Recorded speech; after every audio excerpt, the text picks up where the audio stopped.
Hey all, here are OS Reviews. In this video, we're taking a quick look at the Kandao QooCam 3. This is a 5K resolution 360-degree action camera, and the company does make quite a few specialty or more novelty-styled cameras, such as their Ego from last year, which was a 3D camera using stereoscopic dual lenses on the front, and when you are looking at it using the 3D enabled display and viewer, it kind of pops out at you. And this can also be a neat extra if you're trying to view back the videos and photos that you're taking on a VR headset, for instance. Now, in similar fashion, this camera, because it is 360 degrees, if you are viewing it in VR, you're able to pan your head around and still see the entire landscape. You can look up at the sky, down at you, your hands, and just get a little bit more of that immersion as well, even though it isn't really 3D like this model was. So it's using the two lenses in different ways. Now, you can also find another 360-degree camera from them at the moment, which is called the QooCam Fun, and by comparison, this one isn't really a dedicated camera. It requires you to snap it onto your smartphone for it to function, whereas the QooCam 3 as well as the Ego have dedicated on-device processing, so you don't have to necessarily rely on your phone to capture the video files as well as photos, which this one requires. In addition, the QooCam 3 does have a larger sensor size at 1/1.55 inches, so it should collect a little bit more light information, and also 5K compared to 4K being the maximum res of the Fun model over here. It also has a built-in standard tripod mount, so you can attach it onto something like a selfie stick. In fact, it has on-device processing to make the selfie stick invisible, so it looks like the camera is kind of floating in midair. Now, I'll also point out that there are a couple of competitors available on the market. Aside from QooCam's 360 camera, you can also find a similar design from brands like Ricoh under their Theta line, as well as Insta360 has quite a few models available as well. Just like the competitors, this model is around $300, so it's definitely not cheap by any means, but it also reflects in the quality of footage that you can expect out of it. So still photos can be captured at 62 megapixels when stitched together, pretty good. Built-in microphones for wind noise reduction. It does have IP68 water resistancy, even in its default shell, without snapping it onto a case. If it rains or it drops into a pool, for example, it should still survive.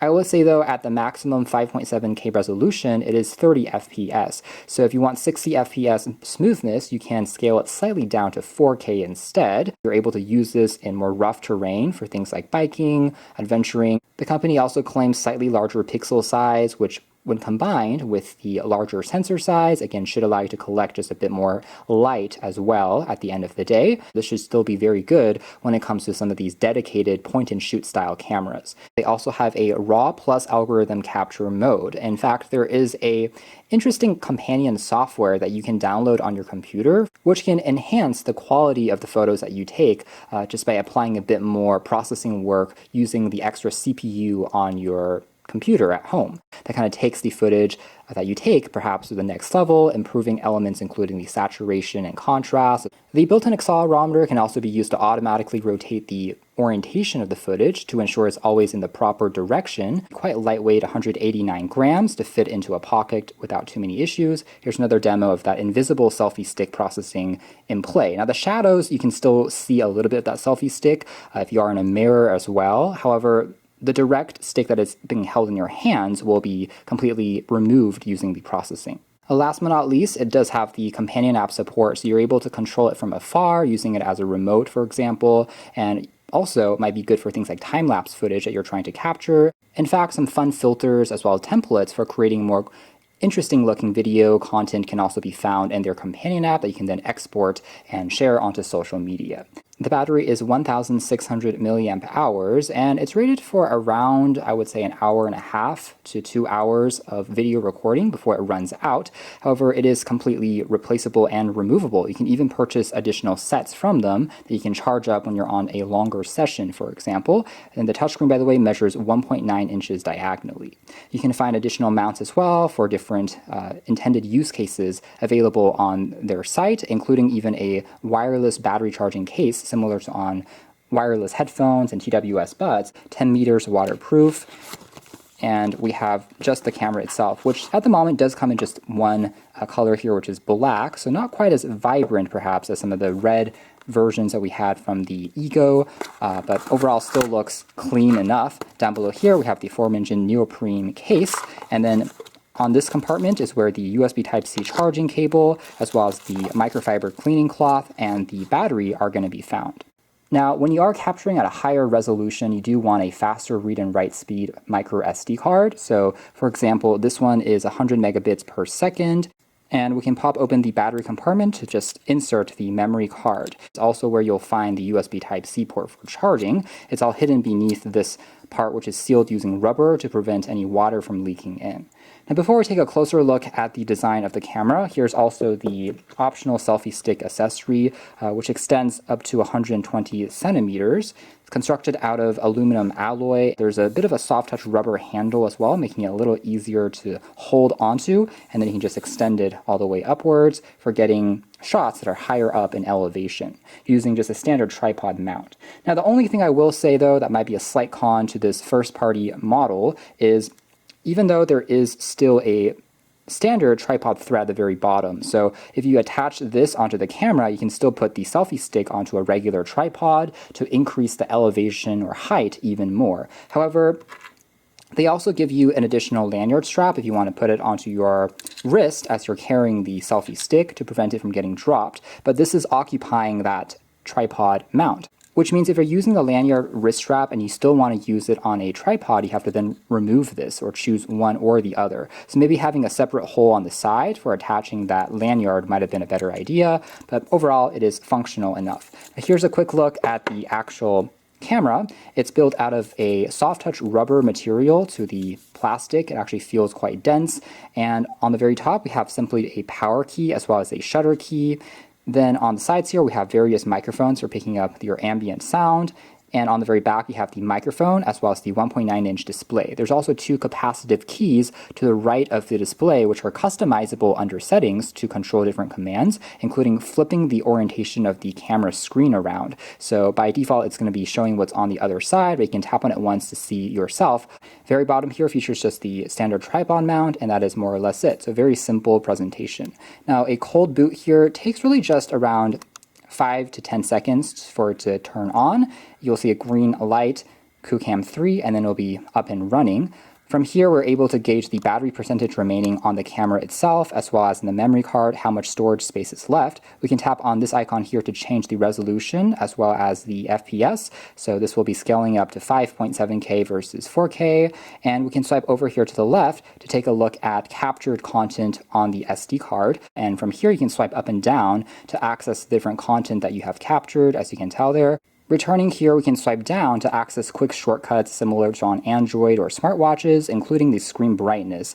Generally speaking, this is actually a fairly bright panel. I didn't have too many issues seeing it even in slightly more challenging environments. You can also lock the touchscreen, which will require you to unlock it by swiping upwards, as you can tell there. You can also turn on and off the indication light, so that can be hidden from view to consume even less power, as well as change the speaker's loudness for playing back recorded content, and then jumping into slightly more advanced settings is where you can go into connecting to your phone via Wi-Fi, as well as an auto stop temperature recording mode. Now, this is actually quite an important mode, especially here in the summertime, where around the world, maybe due to climate change, temperatures seem to be rising every summer now. At least it's getting quite warm here in the Seattle region, but in other places like Las Vegas, for example, it can actually reach around 120 degrees Fahrenheit, and the camera itself has to be doing some work for processing. It can get quite toasty, which is why my recommendation would be leaving it onto the high mode. Otherwise, if you leave it onto standard, it's going to be good for safety and battery health, but once the temperature gets above, say, 95 or 100 degrees, it's going to pop up a warning saying the device needs to cool down. So you can kind of override that by leaving it onto high, and it works much better in the summer heat. Now, you can also go into the Q function mode. That is what this particular key can correspond to. Right now, it's going to lock the screen, but you can also set it into another capture button, a playback key, kind of a shortcut to go into some of the other controls. You can also swipe over here to the right to adjust the ISO and white balance properties to make it a little bit brighter versus darker manually, or go into the auto mode for the camera to decide yourself. Shutter speed as well can also be adjusted. And again, if we flip the screen around, because of the accelerometer, you'll be able to see it flip on the device here accordingly. We can also tap on the bottom icon here to switch into some of the different shooting modes, including time-lapse, photo, capturing in RAW. The only thing I will say though is in the preview mode, as you're recording, you're not able to pan around in terms of up, down, left, and right. So that part can only be done when you are reviewing the footage later on and taking a look at your saved results. So for example, going back into our library, let's just factor that into consideration, and then it's ready to go. Now we're able to pan. After even around 30 minutes of taking a look here at the ceiling, seeing our hand here as well, holding onto the camera itself, which is invisible because of the processing work that's been done by the camera. Taking a quick look at the companion app, it's called QooCam 3, so it's custom for just this particular model. It's not the same one as the EgoCam that has its own dedicated app. So inside here, we're able to go into some of the templates, including motion delay, wall run, that kind of uses software processing to give you some of those transition effects. Dolly zoom, inception, kind of similar to the gimbals that we've checked out recently as well. You can tap on the bottom to go into a live feed mode. And after tapping on a live feed, again, it's very similar to a home security camera. You'll be able to see everything happening in real time. You're able to just walk further away and still be able to control recording, taking an image if you have it centered onto a tripod. You can also go into some filter effects, but I think this is an area where some translation work still needs to be polished. Right now it's saying standard and standard, which are the same thing. But technically the first one is a little bit more vibrant and contrast rich. The second one is a little bit more muted and natural looking. So with grid composition and histogram turn on, you can see the result will look something like this. I can also tap on the icon up top, by the way, to switch into a few other modes. So for example, this one is kind of looking directly outwards in this one direction, but allows us to pan around directly using the camera app. So it's a little bit more versatile compared to the preview on the camera screen, which was also locked in that one particular view. This one is kind of a trippy mini planet view, kind of puts you in the middle of your own land. Reminds me of something like The Little Prince, and can be a fun one to play with. And then another one here is just going to be a flattened view, also looking out in kind of one direction only. This one is really minimizing any lens distortion though, which is actually quite impressive from a processing perspective. And then at the very bottom, you can again change some of the basic ISO, white balance properties yourself. As well as under all is where you can find some additional properties, including the aforementioned interval capture, raw capture for pictures, as well as time-lapse footage, loop recording, to review some of the footage that's taken on the camera's memory, as well as download it onto your phone wirelessly or delete them. And here's an example of kind of that invisible selfie stick in action. There is one view which will also hide that entire spot, saying just Kandao as a logo there, but you can also make it completely invisible if you wanted to. And you can see that for a 360-degree camera, actually colors are looking quite vibrant and contrast rich. You can also zoom in and still see sufficient details in some of the foliage as well as the tree leaves. In fact, up top, you can find directly on the mobile app the ability for you to turn on and off the color correction. That just makes it pop a little bit more, as well as stabilization. You can choose between a horizon versus a view lock. So if we toggle between some of those properties, you can see how the overall footage really is quite good as I'm walking around here in this scene, but it's not looking too jittery. So this is really a rare instance where I would say the results actually match up with the claimed advertisements, the sample images that you saw there from the ad renders there previously on their website pretty well. I'm getting a very similar level of kind of color saturation that looks natural but still very pleasing at the same time, and definitely more detail compared to past 360 cameras I've seen, which have tended to look a lot more fuzzy. I mean, there were accessories including that 360 camera for the Essential phone from many years ago, as well as Samsung made a 360 gear VR camera many years ago as well, but those all tended to be much lower quality when it comes to level of detail. On here, it still is surprisingly clear and crisp with, again, very good looking results as you are walking around. So even though this medium has technically been around, it's not completely new as a type of camera technology. The improvements here are primarily, I think, with the higher quality sensors, giving you just more dynamic looking as well as vibrant looking results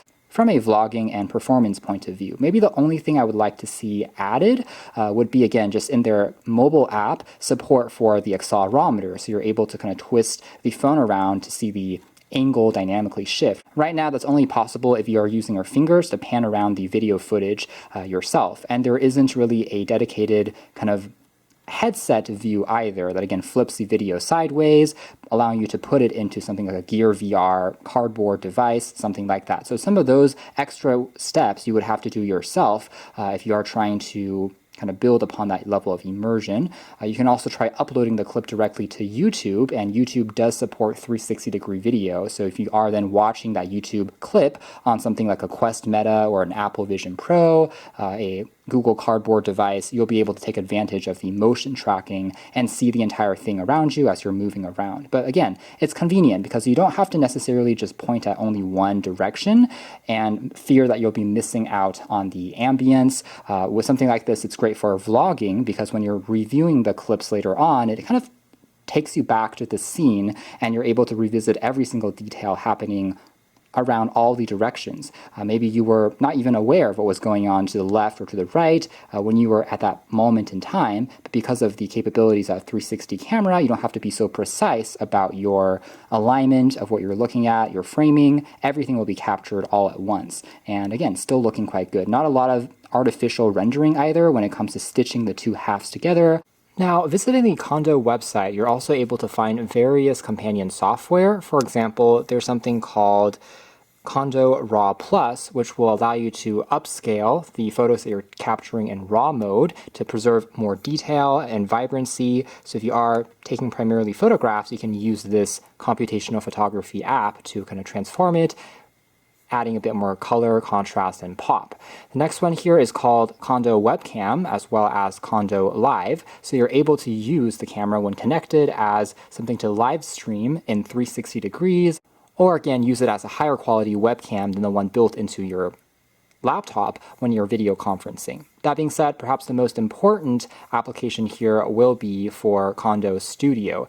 More specifically, Studio 2.0 is the one that's going to be compatible with the QooCam 3 as well as the QooCam 8K, which is an even higher quality, higher resolution version that they also sell. So this particular application, once you connect it up, allows you to load up the video files from the camera. And this is basically a video editor as well, so it's quite robust. It's similar to something like Filmora, that you're able to kind of trim different clips together, snip out certain sections, change things like the tilt, as well as change some of the contrast, the FPS frame rate, even the noise level that you want from the audio that's being picked up, calibrating the accelerometer and reframing the direction of video that you want to capture and save, as well as the aspect ratio can all be adjusted before you export the clips.